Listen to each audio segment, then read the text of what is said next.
Hey guys, so in everybody's life, there are certain things that they really, really want. You know, it may be a nice house, might be a nice car. It's kind of one of their dreams to get certain things. Today is very special for me because one of those dreams came true. There really isn't a whole lot else to say about it, but ever since I knew what one of these things were, I've wanted one. I'm like, that's just so freaking cool. So today I'm gonna finally show you guys. I was able to get my hands on a Barrett M107A1 anti-material rifle, not a sniper rifle. This rifle is capable, according to the manual, of shooting 4 miles. The cartridge is. If you can see something at 4 miles, that's a whole nother story. However, this rifle was specifically developed not to take out personnel, but to actually take out vehicles, tanks, like just big stuff that they don't want to move anymore. So, yeah, there really isn't a whole lot else to say about it. If you guys know what a Barrett M107A1 is, you know how special these guns are. So I'm going to kind of walk you guys through what came in the package. I purchased it in March of 2022. So, you know, in 10 years it might be a little bit different. I know a lot of the videos that are online that I was seeing what was supposed to come in the package it was slightly different. So anyway, we're gonna get right into this. I'm gonna show you guys what this rifle is, what it looks like, how to assemble it, all that kind of fun stuff. All right guys, so this is the Barrett M107A1 anti-material rifle. Fires a 50 BMG cartridge with a 29-inch barrel. Barrett is claiming 2750 feet per second out of the barrel. M33 ammo is 660 grains. It's a big gun, big cartridge. It is meant to do a lot of fucking damage. Comes from the factory with iron sights, which are cute. As you guys can see, it actually, if I can get it to focus, it actually is marked out to 1,500 meters right up here at the top, and the way you'll adjust that is by just turning this little dial here, and that changes your elevation. Your windage is adjusted by this knob over here. Now up here for the front sight, it is not adjustable. What all you do is you flip this little lever, that pops up, spring loaded. Cute little thing, ain't it? The 107, one of the big differences between the 107 and the 82 is this this muzzle brake that's on here.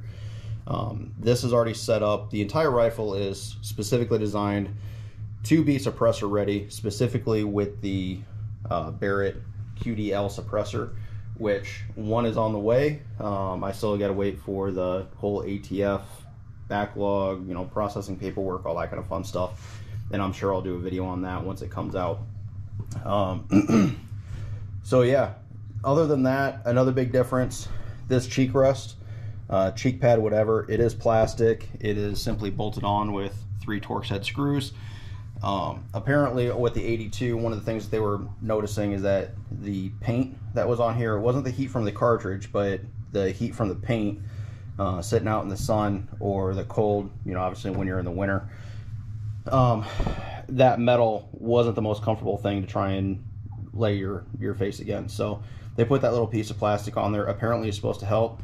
Me personally, when I've laid on this thing already, it's not the most comfortable, but it'll probably change once we actually start shooting.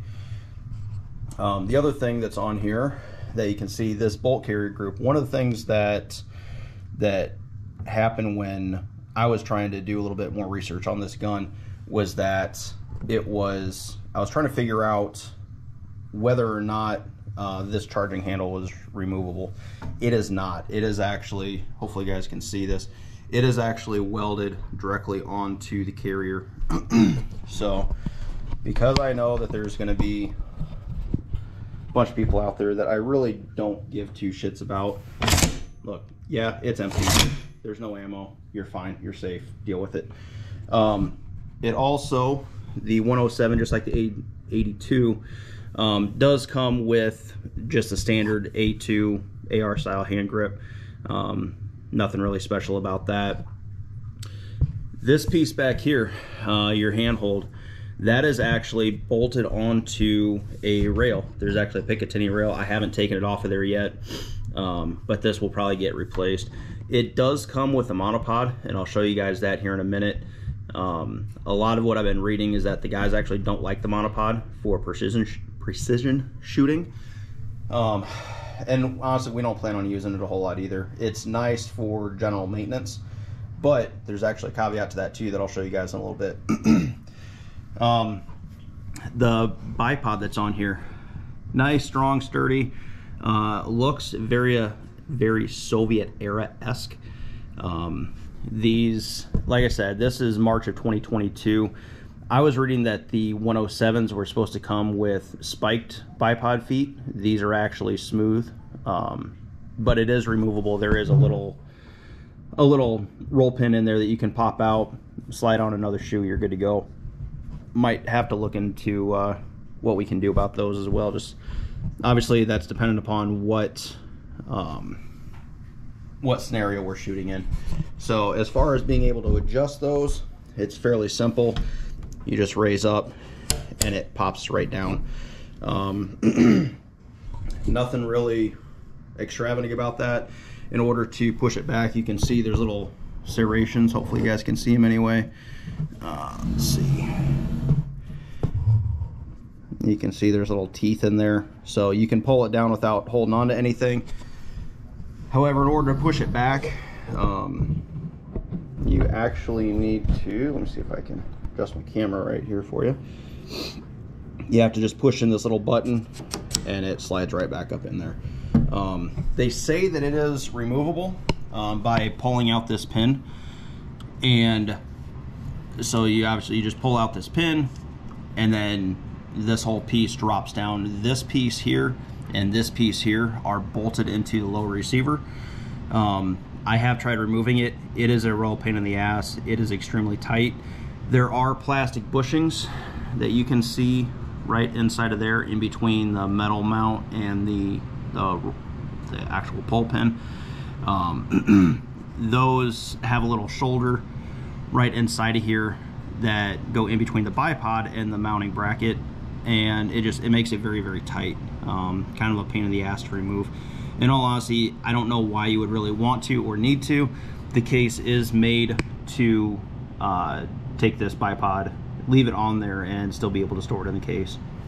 So not a big deal. Speaking of these pins, there are 3 of them on this rifle. There's this one here, your mid area takedown pin, and your rear. Every one of them is very simple. It does not come out unless you push in this little button here on the end, which then just a little spring-loaded guy. It then releases these ball bearings on the end in order to go down inside the pin and come out through the hole. So like I said, there are 3. There is obviously one for the bipod, there is one in the middle here, and there is one on the end. This pin and this pin are the only 2 things keeping your entire upper receiver connected to your lower receiver. Nothing really wrong with that. From my understanding, I've never heard of anything failing like that. For a rifle this size, it's kind of surprising, but when you think about the forces applied to the rifle, you know, there really isn't a whole lot that can go wrong with something like that. So here's the other side of the rifle. Very similar, obviously, like what you would expect. It is right hand ejection only, kind of what you would expect. Left shooters deal with it. So yeah, again, there isn't really a whole lot else to see here. This is just the opposite side of it. The couple big differences, obviously right here you have this little plate. It's so cute. Barrett puts it on there as a sling mount. Why you're going to put a sling onto a rifle like this, at least from a conventional, you know, not residential, but a recreational shooter, I really don't know. This rifle is 27 pounds, I believe, as it sits right here. So it's not exactly something that you're going to be lugging a long distance. You're not going deer hunting with it. You're not, you know, you're not going on long hikes typically. This is going to be a gun that you pull up to the range, pull it out of your truck bed, and lay down on the line. So as far as the safety goes, it is very similar to an AR style safety. It is pretty stiff. I'll be honest, I have not shot this yet. I have not even cleaned the cosmoline off of it. So this is kind of stiff. In all honesty, I'm not really expecting it to be a whole lot looser after time. But, you know, just so you guys are aware of that. The other thing, the trigger on this is extremely stiff. And it's not exactly the nicest thing. So you can hear that that is a very heavy, loud, hard firing pin. I mean, let's be honest, it's a big cartridge. It is what it is. This rifle is meant to hit things hard, heavy, and fast. So with that being said, let's take a look at how the mag loads in there. So loading the mag on a Barrett M107 is the exact same way as you would on an 82. It is actually the exact same mag. As you can see, it's empty. This holds 10 rounds of 50 BMG ammunition. It technically actually can hold 11, but the gun does not cycle with 11 in it. Trust me, I know, I've tried. But anyway, with that being said, it's just a plastic follower, nothing really special, strong spring, metal stamped construction. In order to lock it in, you have a little tab up here. Back here, this is just a solid piece of steel that they welded onto the back side of the magazine. All you're going to do is rock this up into there. Obviously go up at an angle, go up there pretty high, and then that's it. You don't have to slam it. It's actually probably going to damage something. If you slam it, at the very least, you're going to damage your cartridges. So yeah, and then once that's done, that's it. Rack it, send it. This gun does not have a bolt reel or a bolt catch on it. It is what it is. Again, this is not a typical infantryman's rifle. This gun is made to sit somewhere and hurt stuff. So so yeah, that's kind of just the general rundown of the gun itself. Like I said, this is a 29-inch barrel that's on this one. There's also a 20-inch version.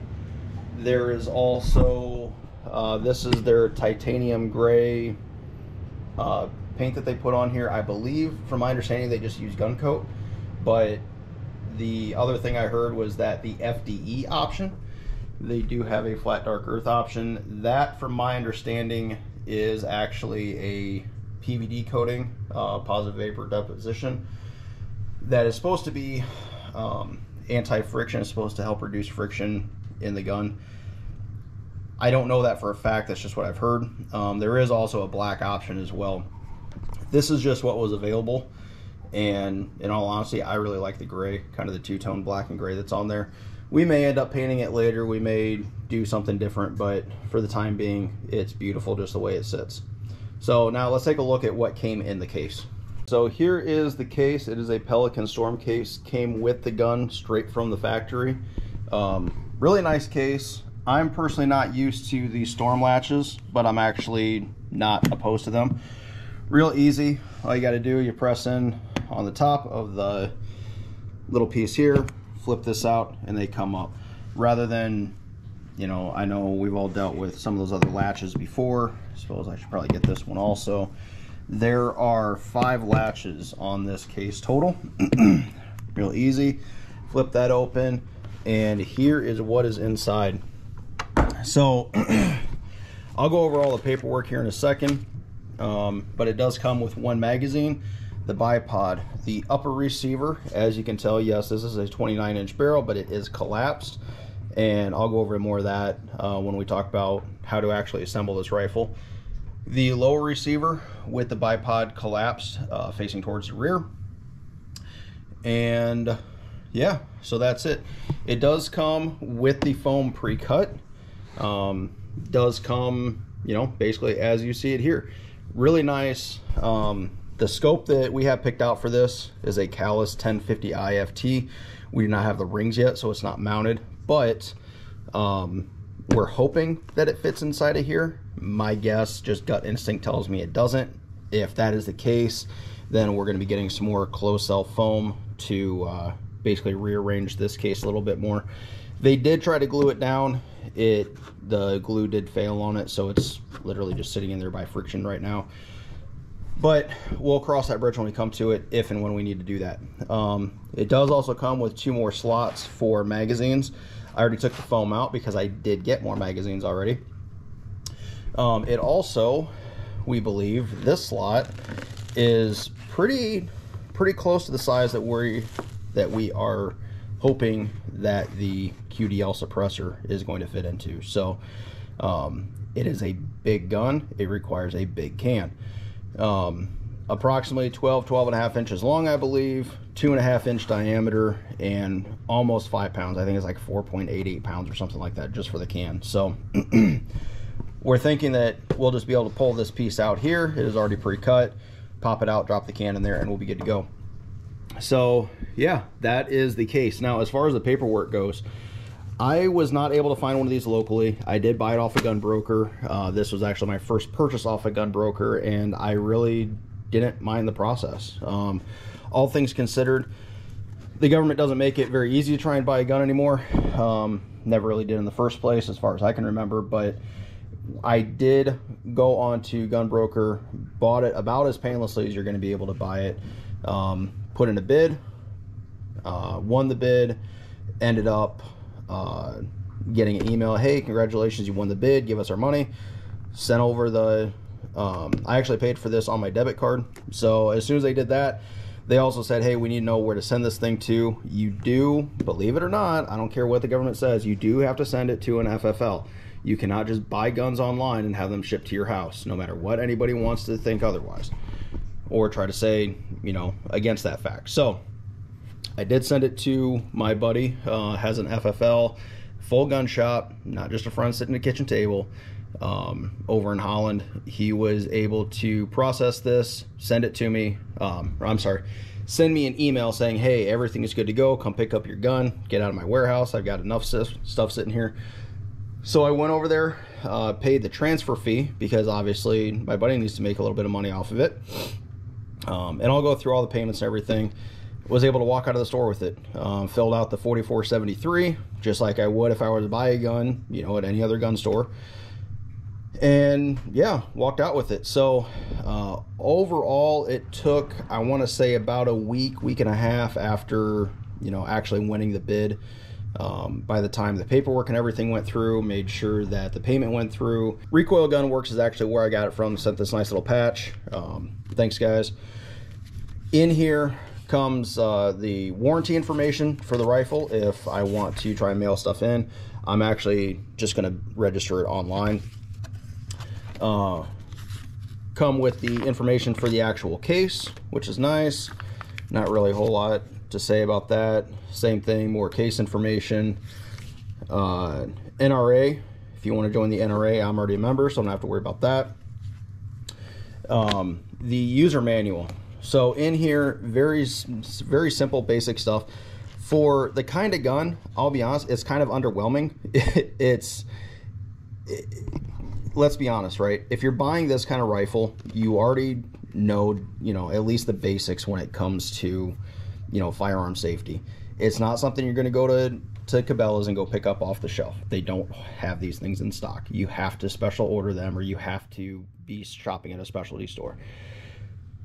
The other thing, and we'll talk about in a second, is the price point, right? You're not dropping this kind of money on a gun if this is your first gun. So the information that's in here is actually very, I want to say it's not super in-depth, but it is in-depth enough to get up and running with this rifle.